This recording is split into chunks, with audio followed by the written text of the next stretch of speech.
Hi hello ನಮಸ್ಕಾರ ಸ್ನೇಹಿತರೆ, ಬನ್ನಿ ಇಂದು ರಾಜ್ಯ ಸರ್ಕಾರದ ಪೊಲೀಸ್ ಇಲಾಖೆಯಲ್ಲಿ ಹೊಸ ನೋಟಿಫಿಕೇಶನ್ ರಿಲೀಸ್ ಮಾಡಿದ್ದಾರೆ. ಯಾವ ಹುದ್ದೆಗಳಿಗೆ ಎಷ್ಟೆಷ್ಟು ಹುದ್ದೆಗಳಿದ್ದಾವೆ ಅಂತ ನೋಡಿಕೊಂಡು ಬರೋಣ. ವಿದ್ಯಾರ್ಹತೆ 10ನೇ ತರಗತಿ, 12ನೇ ಮತ್ತು ಯಾವುದಾದರೂ ಡಿಗ್ರಿ ಆದರೆ ನೀವು ಅಪ್ಲಿಕೇಶನ್ ಹಾಕಬಹುದು. ಇನ್ನೂ ಅಪ್ಲಿಕೇಶನ್ ಡೇಟು ಜಾರಿ ಮಾಡಿಲ್ಲ. ಅಭ್ಯರ್ಥಿ ವಯಸ್ಸಿನ ಮಿತಿ ಕನಿಷ್ಠ 18 ಮತ್ತು ಗರಿಷ್ಠ 38 ಒಳಗಡೆ ಇರುವವರು ಈ ಹುದ್ದೆಗೆ ಅಪ್ಲಿಕೇಶನ್ ಹಾಕಬಹುದು. ವಯೋಮಿತಿ ಸಡಿಲಿಕೆ ನೋಡಿಕೊಂಡು ಬರೋಣ ಬನ್ನಿ. OBC 2A, 2B, 3A, 3B ಅಭ್ಯರ್ಥಿಗಳಿಗೆ 3 ವರ್ಷ ಸಡಿಲಿಕೆ ಕೊಟ್ಟಿದ್ದಾರೆ. SC ST ಅಭ್ಯರ್ಥಿಗಳಿಗೆ 5 ವರ್ಷ, PWD ಅಭ್ಯರ್ಥಿಗಳಿಗೆ 10 ವರ್ಷ ವಯೋಮಿತಿ ಸಡಿಲಿಕೆ ಕೊಟ್ಟಿದ್ದಾರೆ. ತಾವೇನಾದರೂ ಅಪ್ಲಿಕೇಶನ್ ಹಾಕಲು ಕಾಯ್ತಾ ಇದ್ದಾರೆ, ಸಬ್ಸ್ಕ್ರೈಬ್ ಮಾಡಿಕೊಳ್ಳಿ, ನಾವು ತಿಳಿಸುತ್ತೇವೆ.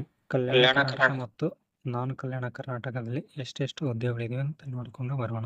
ಕಲ್ಯಾಣ ಕರ್ನಾಟಕದಲ್ಲಿ ಒಟ್ಟು ಹುದ್ದೆಗಳು 1786. ಯಾವ ವಿಭಾಗದಲ್ಲಿ ಎಷ್ಟೆಷ್ಟು ಹುದ್ದೆ ಅಂತ ನೋಡಿಕೊಂಡು ಬರೋಣ.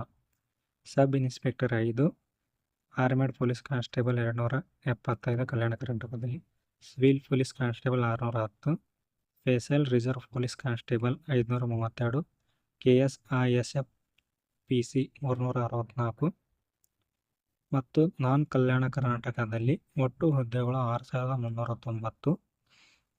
ಸಬ್ inspector 15, armed police constable 1375, civil constable 3500, special reserve police constable 1500 ಹುದ್ದೆಗಳು ಕೊಟ್ಟಿದ್ದಾರೆ.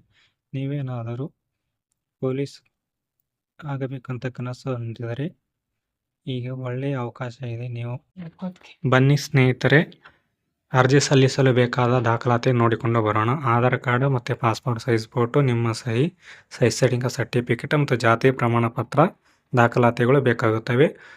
ನಿಮ್ಮ ದಾಖಲಾತಿಗಳಲ್ಲಿ ಯಾವುದಾದರೂ ಬದಲಾವಣೆಗಳಿದ್ದರೆ ಅಥವಾ ತಿದ್ದುಪಡಿ ಮಾಡಿಕೊಳ್ಳಬೇಕಾದರೆ ಇವಾಗಲೇ ಮಾಡಿಕೊಳ್ಳಿ. ಎಲ್ಲ ಡಾಕ್ಯುಮೆಂಟಲ್ಲಿ ಒಂದೇ ಥರನಾದ ಹೆಸರು ಇರಬೇಕು.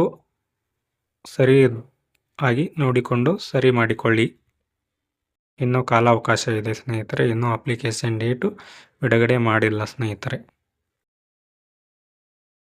ಆಯ್ಕೆ ಪ್ರಕ್ರಿಯೆ ಈ ರೀತಿ ಇದೆ ಸ್ನೇಹಿತರೆ. ಫಸ್ಟಿಗೆ ಲಿಖಿತ ಪರೀಕ್ಷೆ ಇರುತ್ತೆ, ಆಮೇಲೆ ಇಂಟರ್ವ್ಯೂ ಇರುತ್ತೆ, ದೈಹಿಕ ಮಾನದಂಡ ಪರೀಕ್ಷೆ ಮತ್ತು ಸಂದರ್ಶನ ಮುಖಾಂತರ ನಿಮಗೆ ಆಯ್ಕೆ ಮಾಡಿಕೊಳ್ಳಲಾಗುತ್ತದೆ.